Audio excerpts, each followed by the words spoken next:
지루해도 시청하면 늘어가는 코인 경제 지식 출발! 안녕하세요, 찰리브라입니다. 오늘은 제가 캡처를 해보니까 25장의 사진이 나오더라고요. 그래서 25장의 사진을 처음부터 끝까지 보시다 보면 이 지금 혼란한 상황에서 나는 어떻게 처신을 해야 될지 아마 여러분들 스스로가 아마 인지를 하실 거라고 저는 생각을 합니다. 그래서 제가 이제 영상을 어떤 날은 만들다 보면 오늘은 그냥 별 볼 일 없네, 내용이 그냥 그러네, 그냥 뭐 매일매일 하는 거니까 이제 그럴 때가 있는데, 오늘 같은 경우는 여러분들이 보시다 보면 좀 내용이 어느 정도 들어 있을 거예요. 제가 뭐 어떤 날은 그런 걸 캐치할 때도 있고 어떤 날은 캐치 못해서 어쩔 수 없는 날이 있는데, 오늘은 좀 보시다 보면 좀 재미있으실 거라고 이제 전 생각을 하는데, 일단은 뭐 업비트, 위메이드, 뭐 위믹스 코인, 그래서 이것에 관해서 이 연기됐어요. 7일까지 연기. 그래서 8일날 상장 폐지.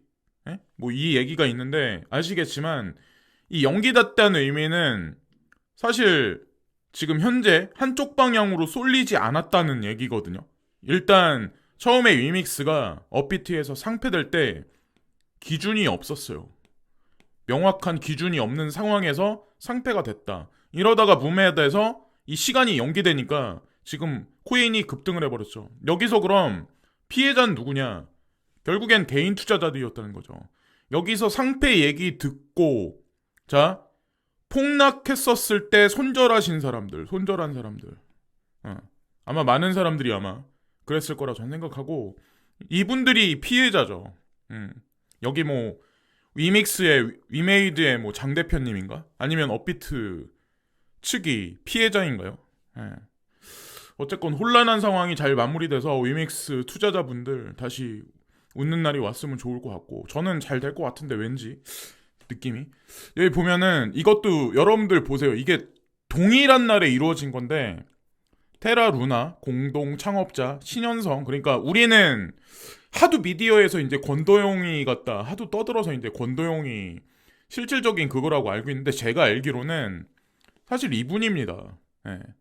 이 테라의 전체 거버넌스를 짠 사람은 사실 이분이시고, 중요한 건 어떤 일이 있었냐, 어저께죠. 영장 실질심사에 들어갔는데 법원에서 영장을 기각해버렸어요. 영장을 기각해버렸다는 얘기는 구속 심의를 안 하겠다는 얘기거든요.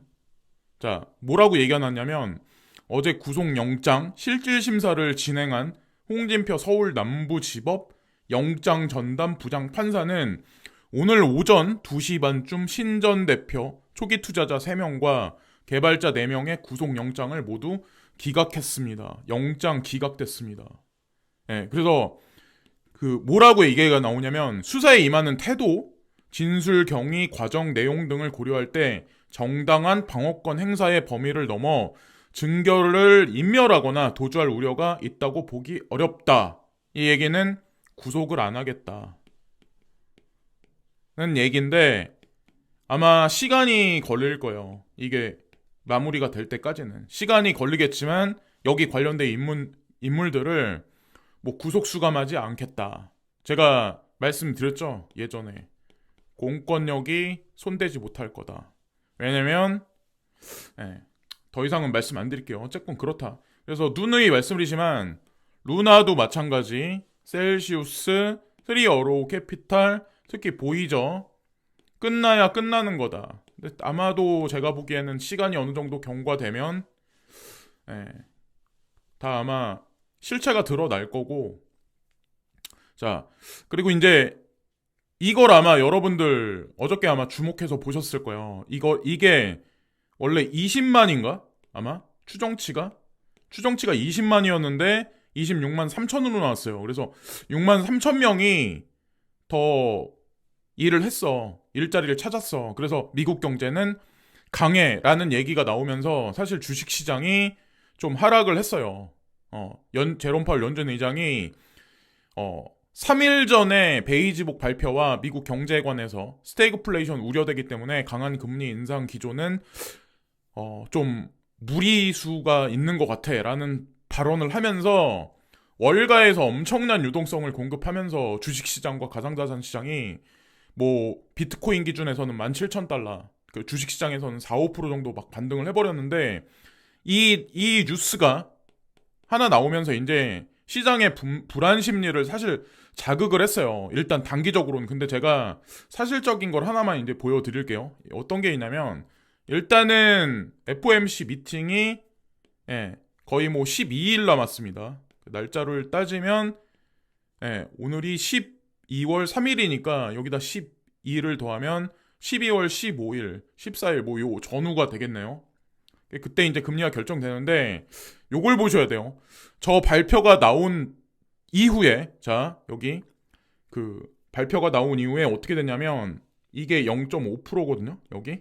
근데 하루 전에 78%에서 77. 그러니까 단 거의 뭐 1% 가까이, 1.2% 가까이만 하락을 한 거죠. 그래서 아직까지도 0.5% 금리 인상 될 가능성이 아직도 상당히 높다. 지금 현재 요것만 그냥 보시면 돼요. 기준을. 자, 중간에 뭐 좀 힘든 그런 것들이 많겠지만 그리고 이거는 뭐 DCG하고 이제 그레이스케일 자산 운용사하고 이제 엮어서 한번 보시면 될 것 같은데 이게 어느 날 갑자기 수면 아래로 싹 또 가라앉았어요. 뭐 사람들이 이제 불안 심리 부추겨가지고 한동안 이제 혼란하셨던 분들이 많으시겠지만 제가 이제 뭘 말씀드려 얼마 전에 여기 보시면 11월 30일 날 제롬 파월 연준 의장이 경제 전망을 해요. 인플레이션과 노동시장에 관해서. 그래서 금리에 관한 전망을 하는데 이 제롬 파월 연준 의장이 이 연설을 했던 장소가 어디냐면 브루킹스 연구소예요. 브루킹스 연구소에서 이거를 발표를 했다? 제가 브루킹스 연구소가 미국의 싱크탱크다. 그리고 브루킹스 연구소에서 나온 여러 가지 자료를 통해서 연준은 국가 정책 그리고 금리 방향성을 결정한다라고 제가 말씀드렸죠. 근데 여기 뭐라고 얘기가 나오냐? 제롬 파월 연준 의장은 허친슨 센터라고 여기 나오죠. 이 허친슨 센터를 누가 만들었냐? 제가 항상 말씀드리는 글렌 허친스 이분입니다. 이분이 여기 지금 현재 미국 재무장관으로 있는 자넷 옐런이나 아니면 전에 FED 의장이었던 그러니까 자넷 옐런이란 그 재무부 장관이 전에 FED 의장이었고 그 전에 벤 버냉키였죠. 현재 제롬 파월 그분이시고 근데 다 허친슨 센터 브루킹스 연구소하고 관련이 있다. 만약에 제롬 파월 연준 의장이 이번에 임기를 마치시면 이분도 아마 제 예측으로는 허친슨 센터 브루킹스 연구소로 들어가실 것 같습니다. 제가 보기엔 어쨌건 그런 정치적인 그런 구조가 거버넌스가 있다는 거를 절대로 잊으면 안 된다는 거죠. 하여튼 거기서 나왔고 여기 보시면은 뭐 테라에 관한 거 아니면 뭐 FTX 파산에 관한 거 뭐 이런저런 얘기들 뭐 급등한다 급락한다 막 여러 가지 말과 썰들이 많아요. 뭐 DCG 파산 뭐 제네시스 트레이딩 어쩌느니 고팍스가 뭐 어쩌느니 이런저런 말들이 많아요. 이런 상황에서 불안한 상황에서 사람이 투자를 하면서 하나의 길을 보고 중심을 잡아서 한 길로 간다는 게 상당히 쉽지가 않아요.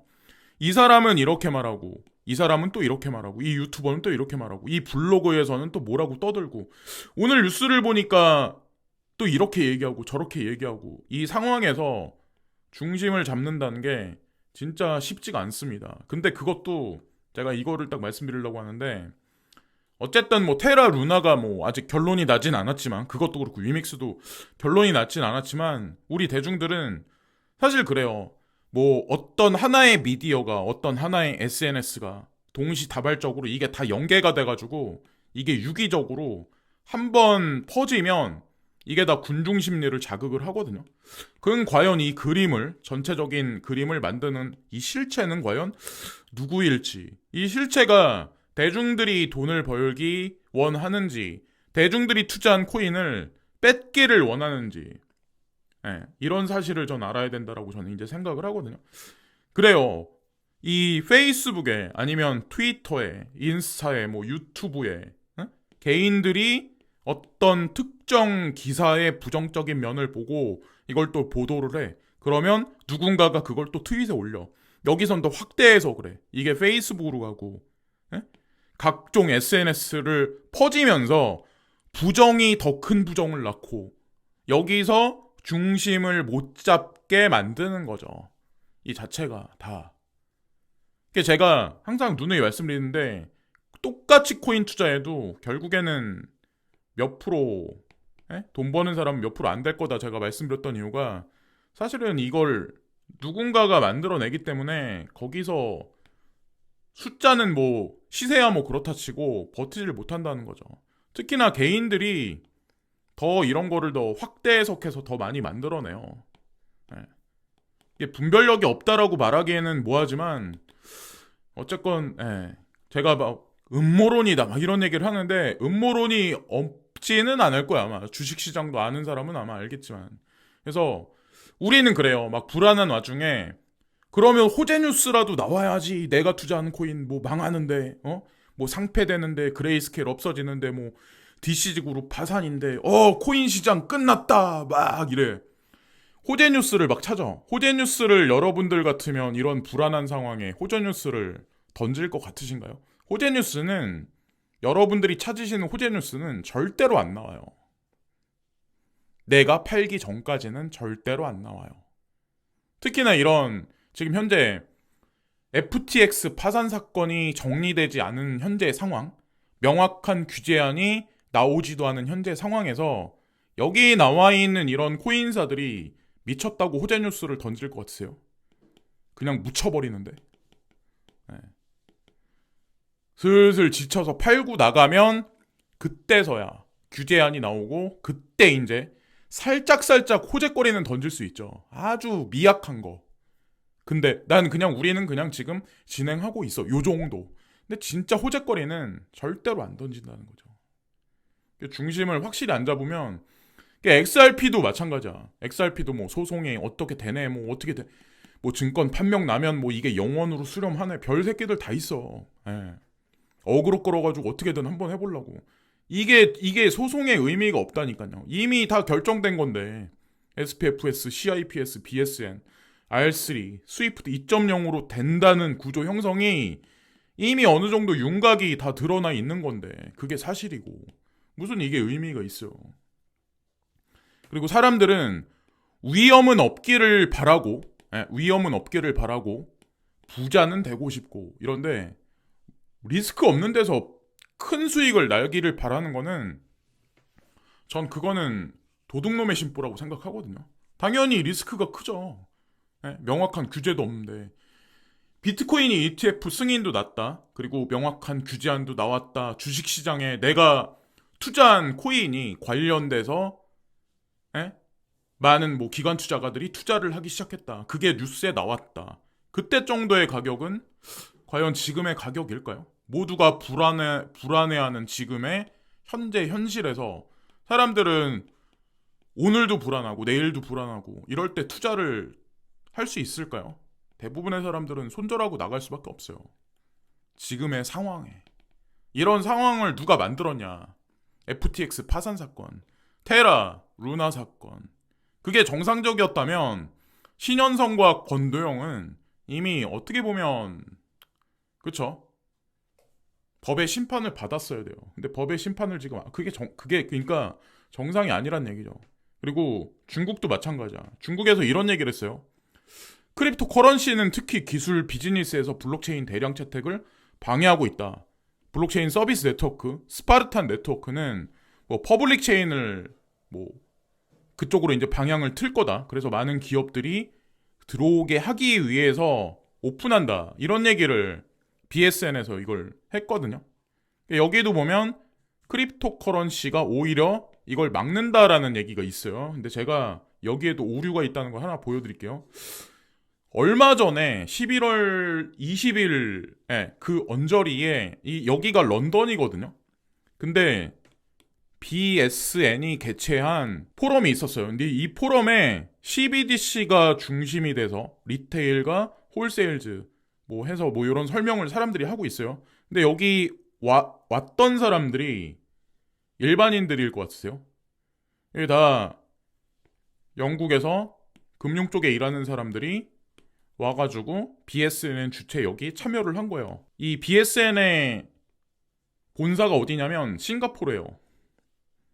현재 전 세계 금융의 허브가 원래 브렉시트가 있기 전에는 영국이 금융의 허브였고 홍콩도 아시아의 일부분의 금융의 허브였어요. 그건 기정사실이었어요. 근데 어느 순간 이 양쪽 지역이 금융의 허브 자리에서 내려오고 싱가포르가 중심이 됐어요. 근데 이 BSN도 본거지가 싱가포르라고 여기 나와 있네요.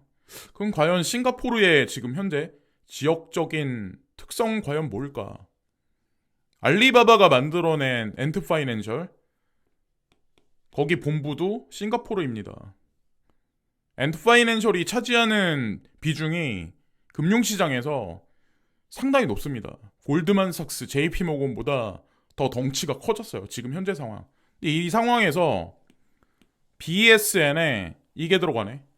영국은행, HSBC가 여기 연합을 합니다. 네.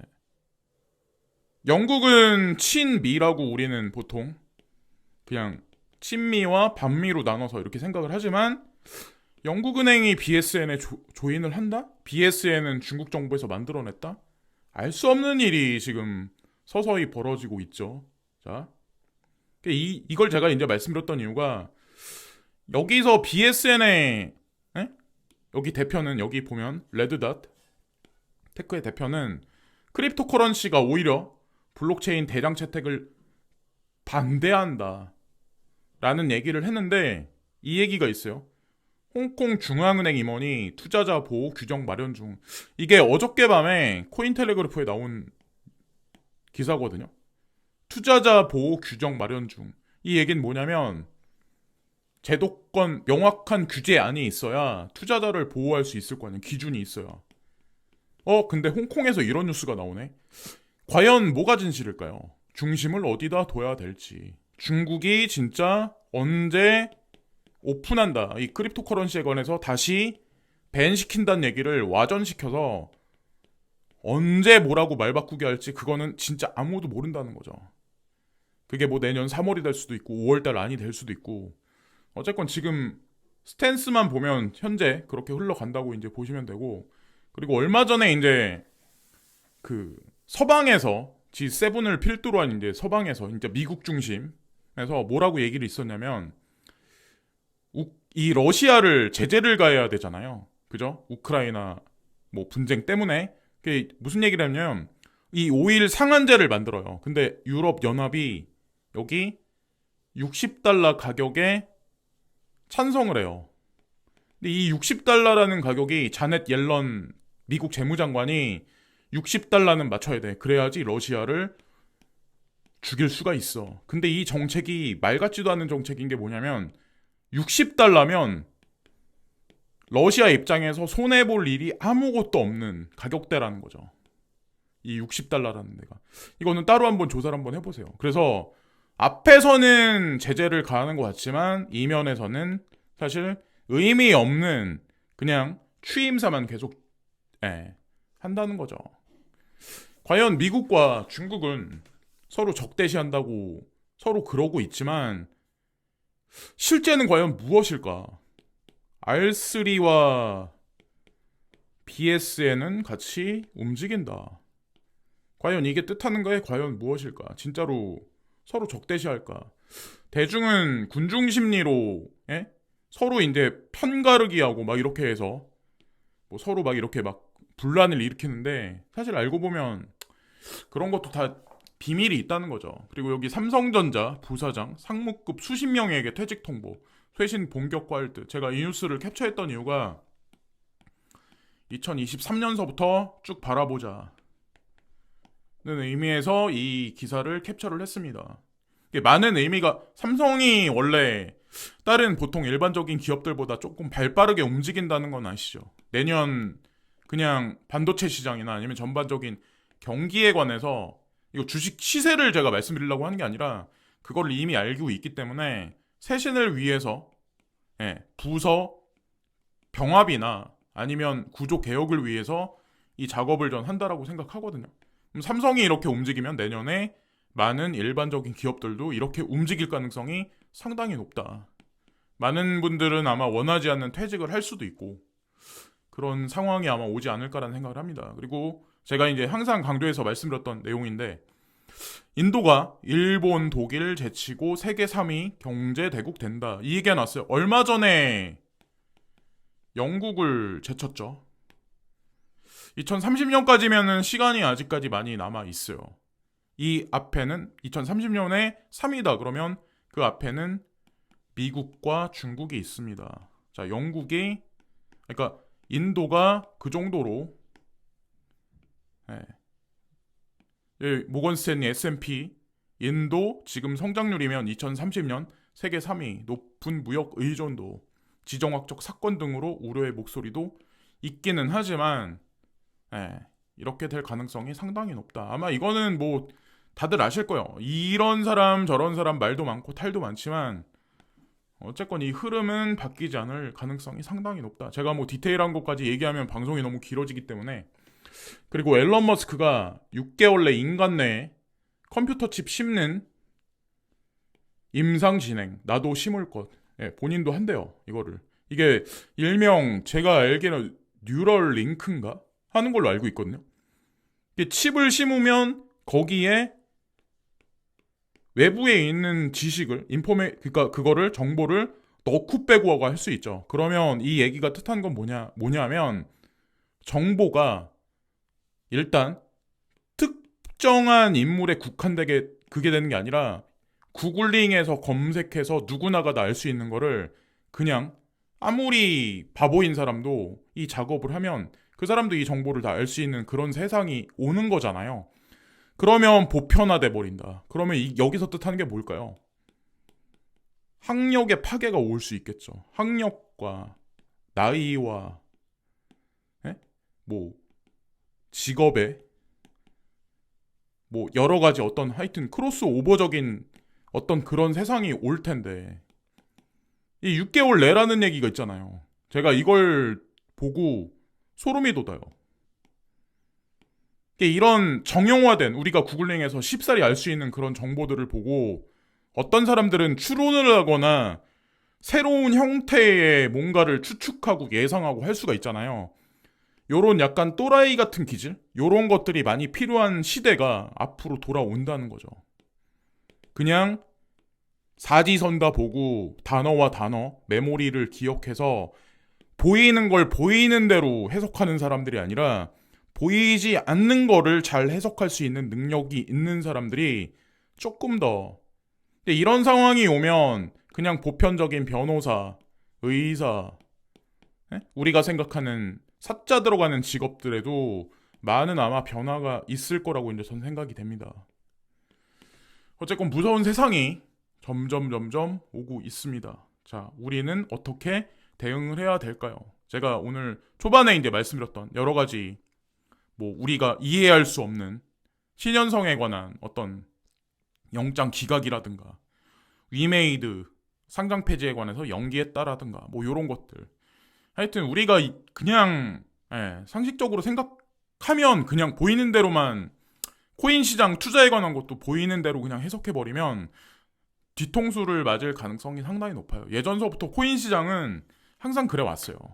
대중이 돈을 벌어서 여유 있는 삶을 누리면서 인사이트를 갖고 뭐 그렇게 되기를 그들은 바라지 않습니다.